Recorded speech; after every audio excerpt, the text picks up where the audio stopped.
Well, hello, hello, hello, and happy Thursday to all of you. Thank you so much for tuning in. I hope that you're having a busy and very productive week. Certainly, it's been a busy day for us today, and especially on the financial markets. In fact, once again, a very positive day. Interesting enough. The Dow closed up 185 points, and the Nasdaq also joined up 109 points.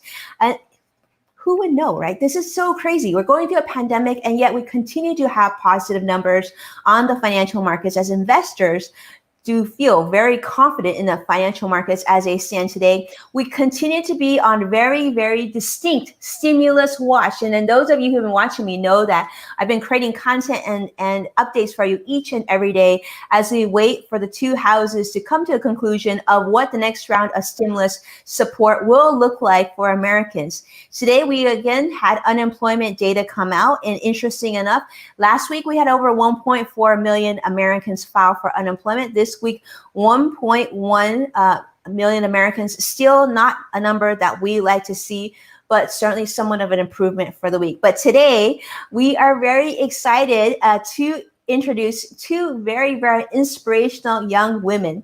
Well, first off, I want to say a quick hello also to Brian Schumann, who's joining me, good friend from LinkedIn. Thank you so much. And all of you for joining me on our various social channels. We do love to see you, and we appreciate you following along. Today, excited to introduce to you once again Lydia, who has been on our show before. Lydia, thank you so much for joining us. Where are you joining us from today? I am in Indiana. You're in Indiana today, and I know you have some good news to share with us. You want to share with everybody the good news? Oh yeah, sure. So I just decided that I will be applying to law school in the fall, so I'm really excited about that. So you're going to apply for law school. That's great, and you are a graduating senior at Spelman College here in Atlanta, Georgia, majoring in international studies. She really is a full-blown superstar. But today, talk to me, Lydia. What are we really focused on talking about today? Yeah, so today I'm here because I have spent my summer interning with a technology startup called Safe2, which is creating an exposure notification service for COVID-19.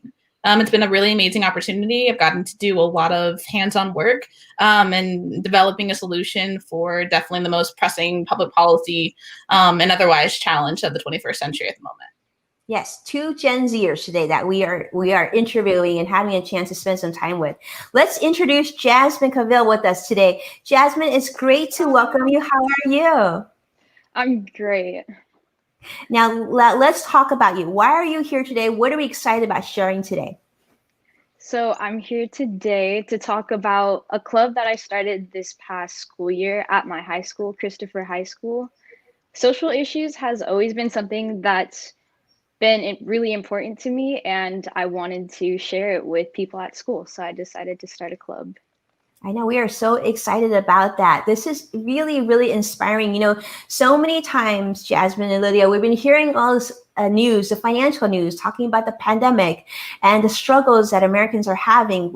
And really, we are very concerned about that next generation. And I think what's inspiring about the two of you is you both are doing incredible things. And this was a great chance for us to share and put some highlight of what's going right with Generation Z, right?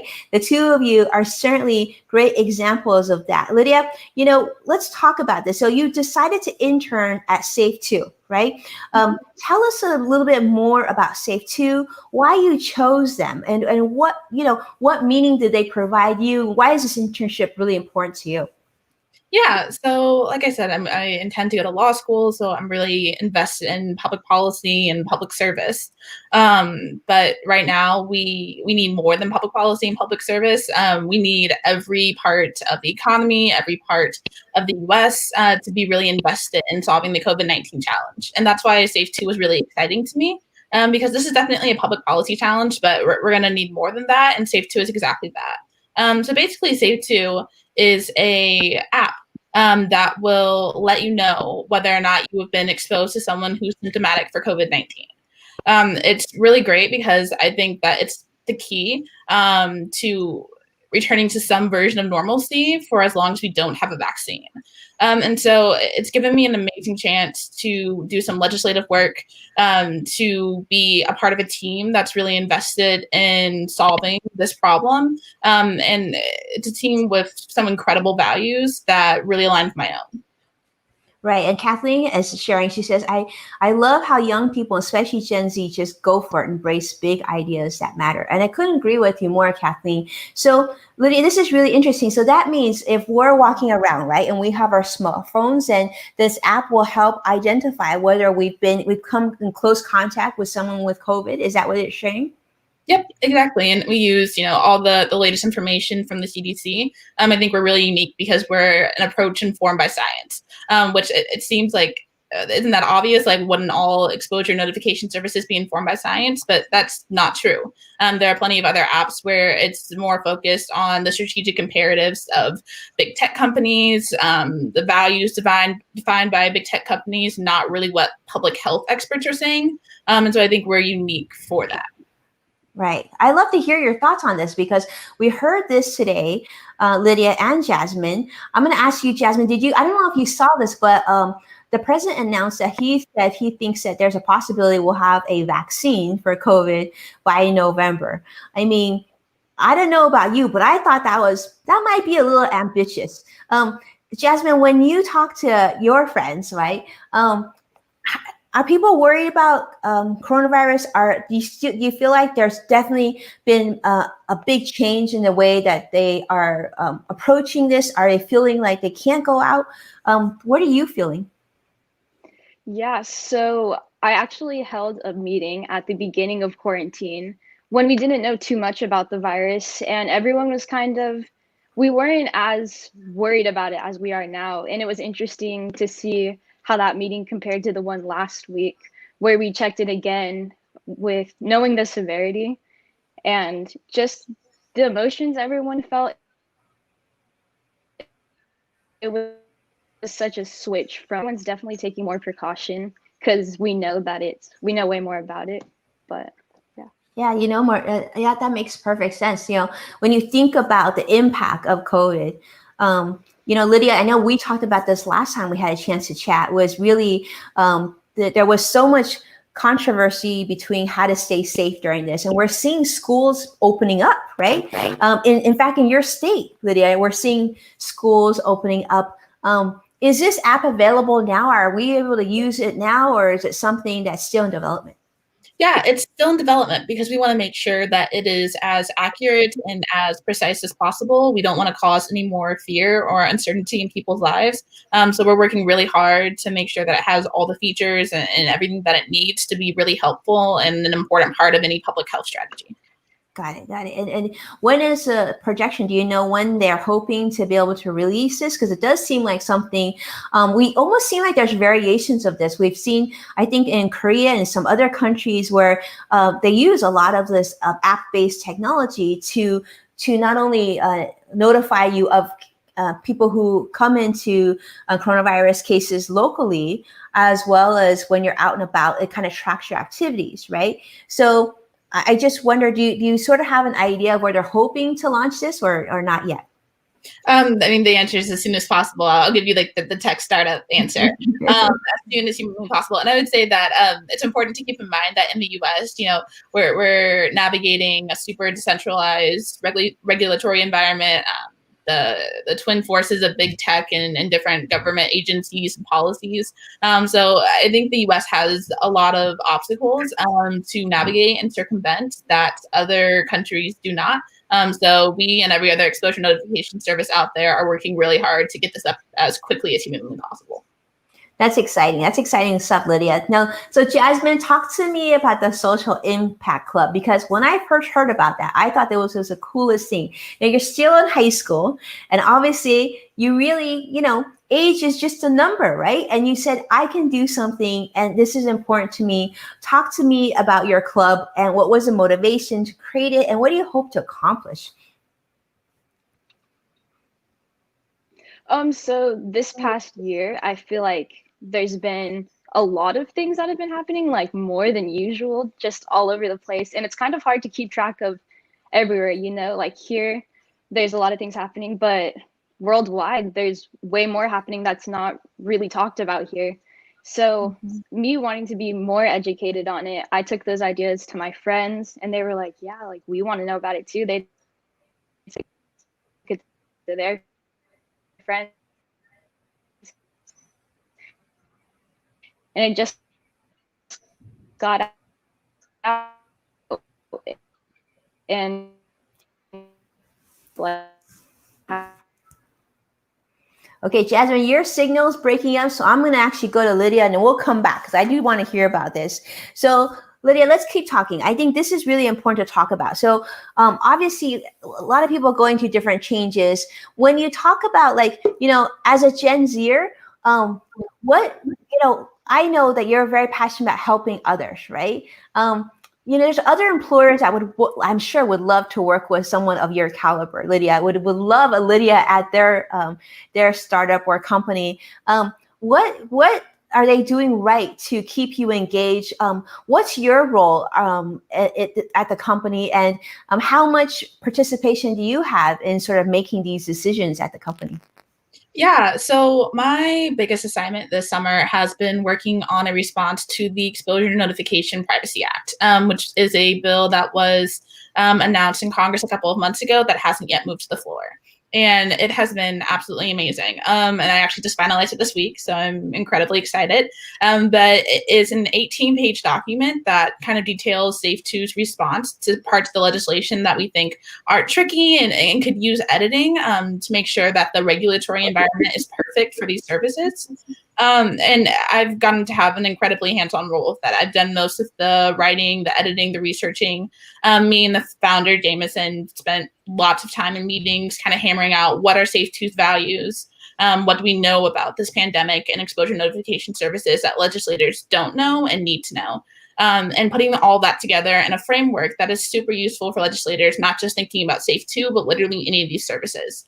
And so I feel like I've been able to play an incredibly instrumental role in defining and figuring out and expressing the values of this organization. And I don't know a lot of other interns who can say that. So I think I was incredibly lucky with my summer experience.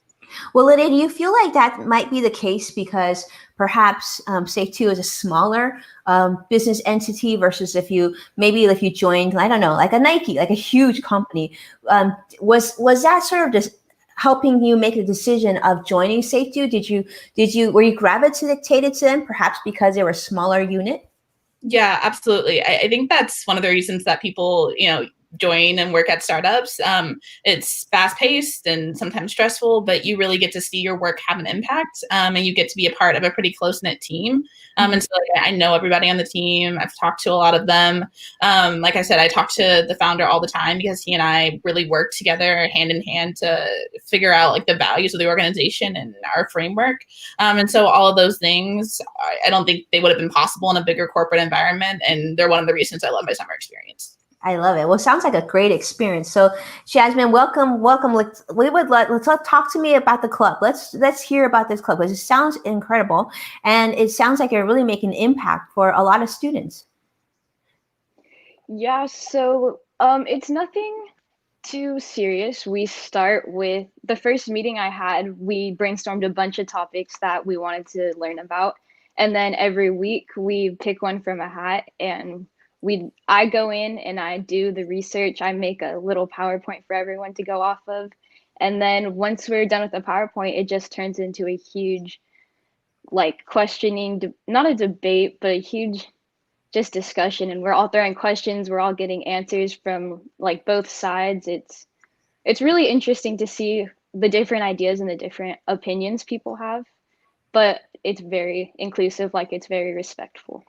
So what sort of topics are we talking about, Jasmin? Is it pertaining to the pandemic, or what issues are you sort of discussing and addressing these days? So recently we've definitely been zoning in on the pandemic just because it's a worldwide pandemic. It's something that it's a first in our lifetime, so it's a little scary. And we've been trying to make each other feel more comfortable and more at ease with it. But in the past, we've talked about climate change, we've talked about the election process, all sorts of things. We try to keep politics out of it because we don't want to turn it into a political club. We want it more to be just being educated on certain topics.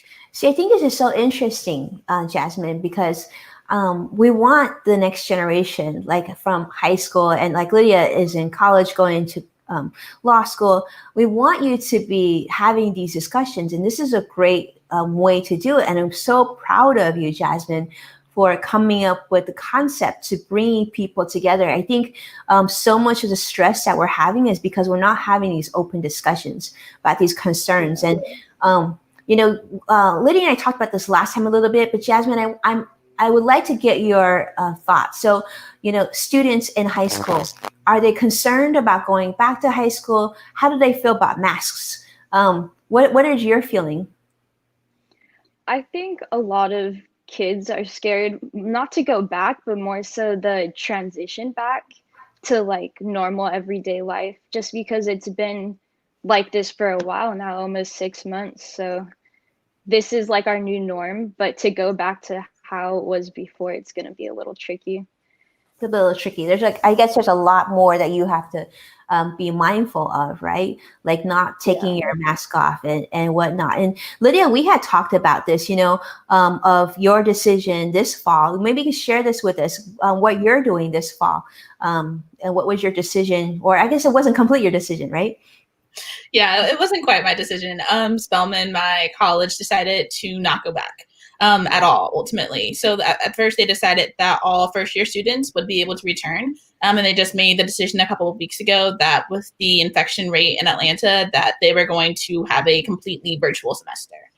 So I will be finishing up at least the first half of my senior year in my high school bedroom, which I am sad about, but I think I've mourned the loss of senior year and really come to terms with what that looks like. And I can see a lot more of the benefits of being at home now, and I'm going to focus on those. So Jasmine, what about you? Is your plan to go back, or are you gonna study at home as well? So the school district just put out a statement saying that they're going to do the first quarter online, completely distance learning. But if the pandemic happens to get better during the first quarter, they'll send us back. And if it doesn't and it goes into the second quarter, then they're going to do the distance learning again. So they're just going to go by quarters, basically, to decide if we go back or not. That seems like probably the most conservative way, right? Just play it by ear and see how it goes. It's really interesting. It's a very interesting time for sure. Lydia, what about your internship right now? Are you going into the office? You working from home? What are you doing? Yeah, it's just all working from home. No office to go to. And part of that's because Safe 2 is spread out all around the globe. I mean, people in Colorado, California, Indiana, Florida, New Zealand. So there would be no office anyways. And it means we end up meeting at interesting times, but it's working. It's great. So let me ask you this, like, I'm sure like when you were looking for an internship, you're probably, many young people like to go into the office, sort of have that, team experience and whatnot. Did you know, well, you must have known going in that this was going to be a virtual position, but what are things you like or dislike, or were maybe surprised by having an internship virtually? Is it a benefit, or what are your thoughts? Yeah, so I lived in DC last summer, which was amazing, but also really expensive and hot. So, I mean, I think the best part about a virtual internship is not paying for housing and living somewhere where someone else pays for my utilities and food. So that's great. I've learned to love Slack and hate Zoom. Alternatively, I don't know why that is. Zoom, I think I definitely have Zoom fatigue. Being on video all the time is difficult, and there's so much like information that you pick up through body cues and energies in the room, and you can't get any of that through Zoom. So those are hard, although I think I've gotten more used to Zoom meetings. And I just think that Slack is like the most flexible workspace communication tool I've ever used. So I've actually really enjoyed that. And I guess the best thing about it is the flexibility, because I mean, I work at 8 o'clock in the morning, I work at 1 o'clock in the morning, anytime in between. And it's not a big deal, partly because it's a startup and partly because it's virtual. So I get my work done when I want to get my work done, and as long as it's done by the deadline, then it's good with everybody, and I like that flexibility. Yeah, I hear you. I think I'm with you on the Zoom fatigue sometimes too. I hear you. Well, Jasmine, let's talk about you. So, how does your club kind of stay in touch with one another? What technology are you using? We've been using Zoom just because that's the only district approved video chat site that we have. We've been trying to push WebEx and different ones, but they still haven't approved any. They're just using Zoom for right now. But yeah, I guess it's just sort of that thing. I just did a big employee talk to a lot of employees at NBCU, and I gotta tell you, at least Zoom is really easy and consistent. So, but I hear you. I hear you both. It's certainly different. I think I wish sometimes we could continue to be in the same space, but certainly am grateful that we have tools like Slack, like Zoom, to make our process a little bit easier. So, okay, Lydia, let's talk about this. Gen Z, how are we coping in this really changing world? How are you coping? And then I want to hear from Jasmine. How are you guys feeling? Well, okay, so for me personally, coping is a lot of like off technology stuff because I spend so much time on my laptop now. I thought I typed a lot before, but like I've been getting finger cramps and like finger pain for the first time in my life because I'm on my computer so much. So for me, it's like really important to take walks outside, to walk my dog, to physically write things down, to knit, to play Pokemon, to do anything that's like not connected to the internet. And so that's been really reassuring. And also talking to my friends all the time. Honestly, sometimes I think I talk to them more now than I did when we lived a couple of floors away, because you have to talk to them or you lose the relationship. So I think it has made me value my friendships even more, and given me a little bit of a taste of what they'll feel like after college when we're spread out around the country. So when you talk to your friends, Lydia, are you doing so via phone, FaceTime, Zoom? How do you guys stay connected? Text and FaceTime mostly. Those are the two big ones. But Yeah. actually, crazy enough, last week, I opened the mailbox one day and one of my closest friends sent me a letter, like a snail mail letter with no warning. Like, what is this? Yeah, and I was really shocked. I was like, oh, what is this? But I just sent back a letter a couple of days ago. So I guess we're doing pen pal old snail mail now, and that's really cool. That is really cool. So Jasmine, what about you? What are we doing? It's definitely been super hard because I feel like before the pandemic hit, I woke up and I was out all day and I'd come home at night. Like I was very involved in a lot of things, and to have all those things not necessarily taken away, but not being able to be present with all those people, all those different things. It's been hard to just stay home and be accompanied by my family. But recently it's been super hard because we've been like on lockdown because in Gilroy where we live, we have the highest rates in the county.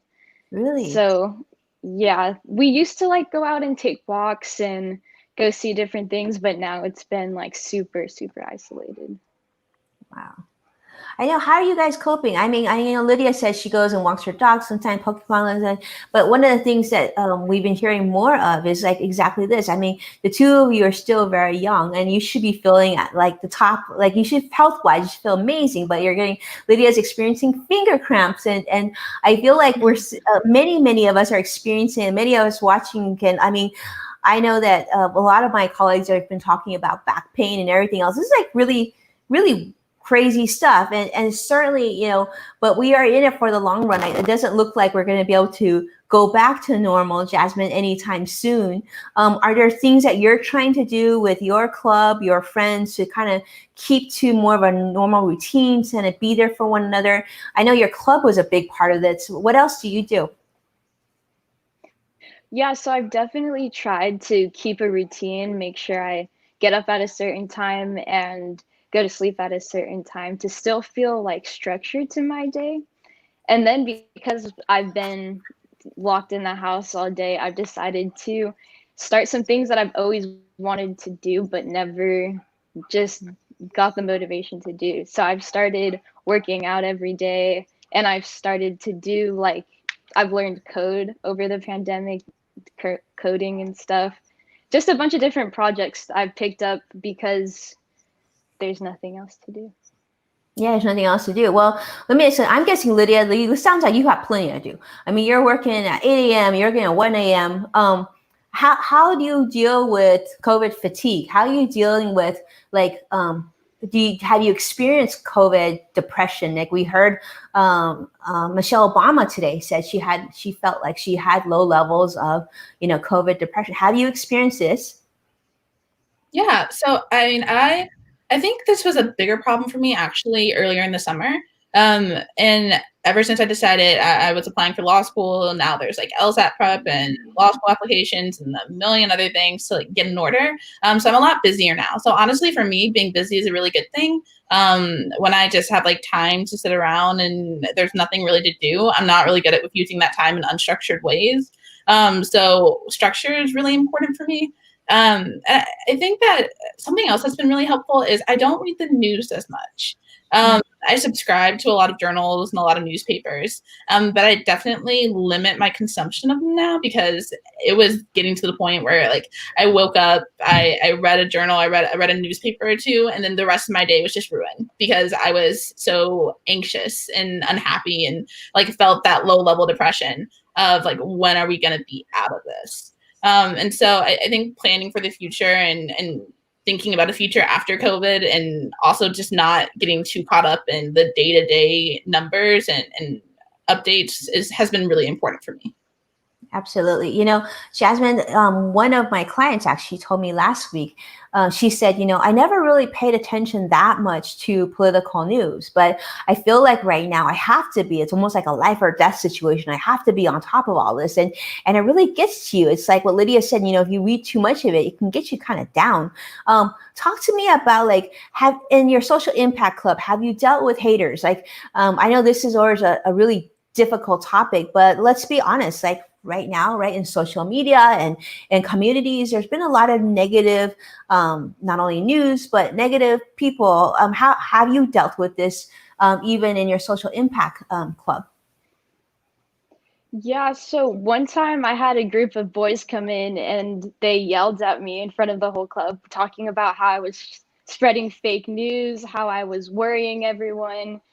And I try to let them know that I was trying to do the opposite of what they were saying. And I felt that everyone who was there felt the same as I did, but they just kept getting on me about fake news and about how I'm making it more of a problem than it should be. But I think raising awareness and bringing more to the problem is different. So I don't think they really understood that.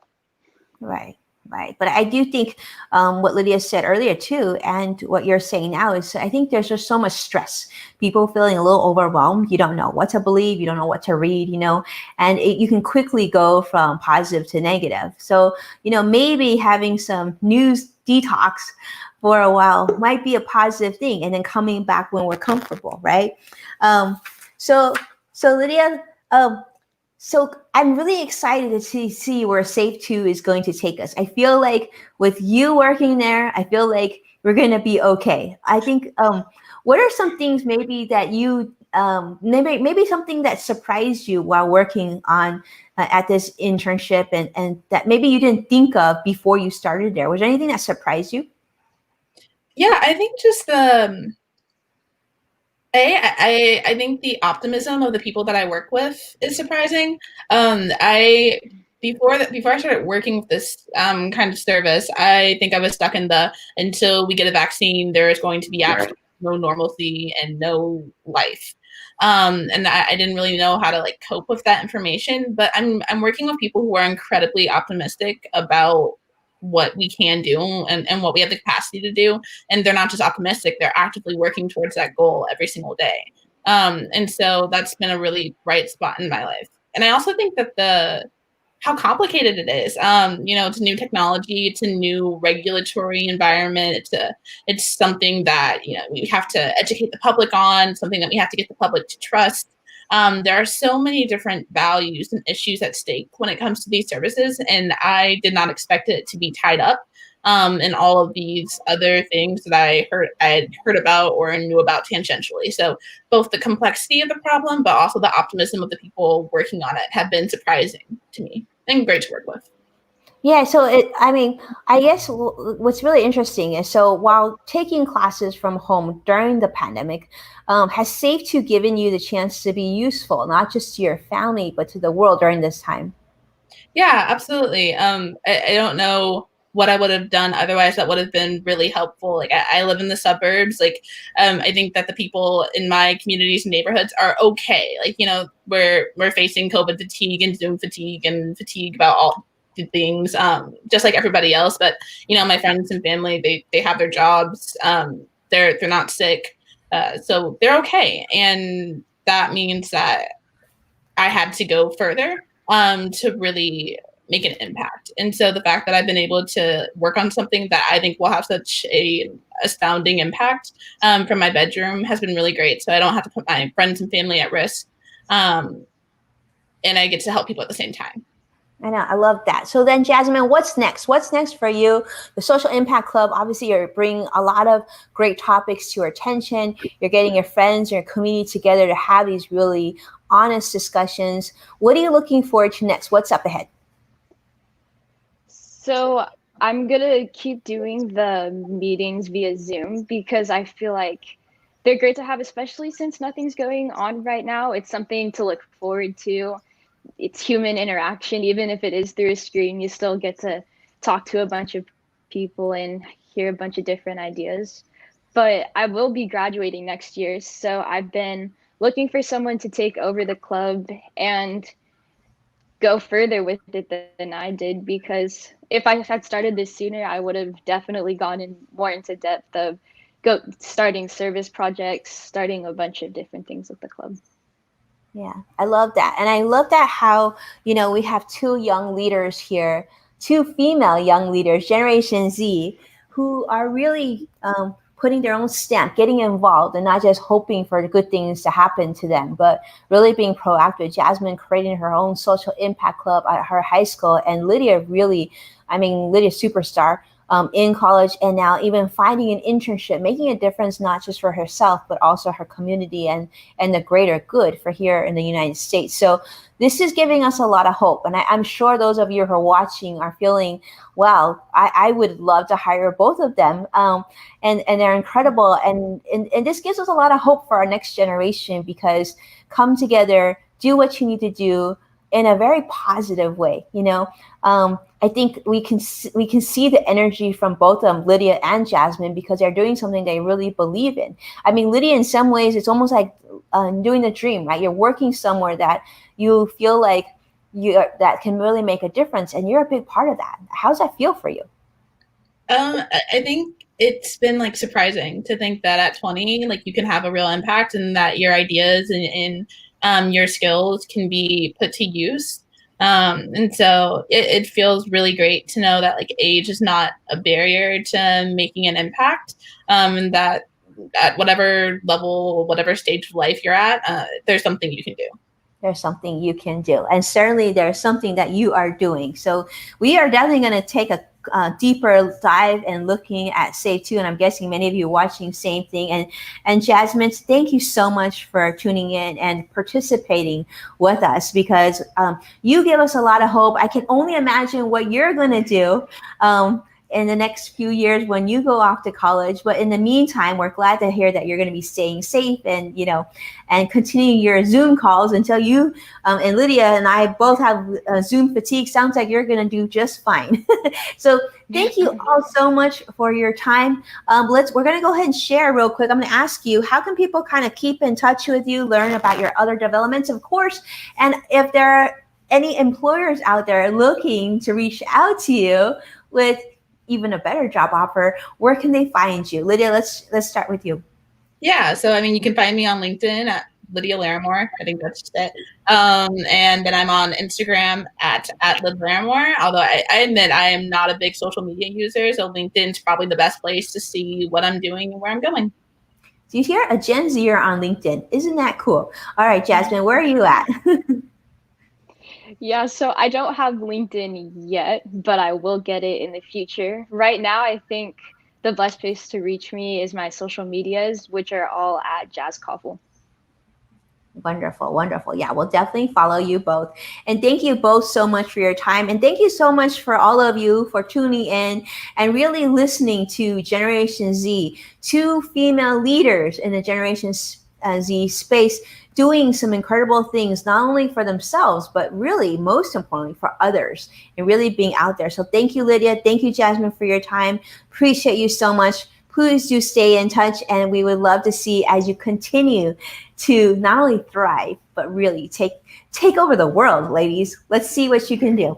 Thank you so much for tuning in, everybody. Appreciate you tuning in. And of course, if you do us a favor and subscribe to our YouTube channel, Winnie's Son TV, and hit the notification button so you'll know every time that we do go live or we go and share a new video. And we'll look forward to seeing you again tomorrow. Tomorrow we'll be live again here, 1:30 Pacific, 4:30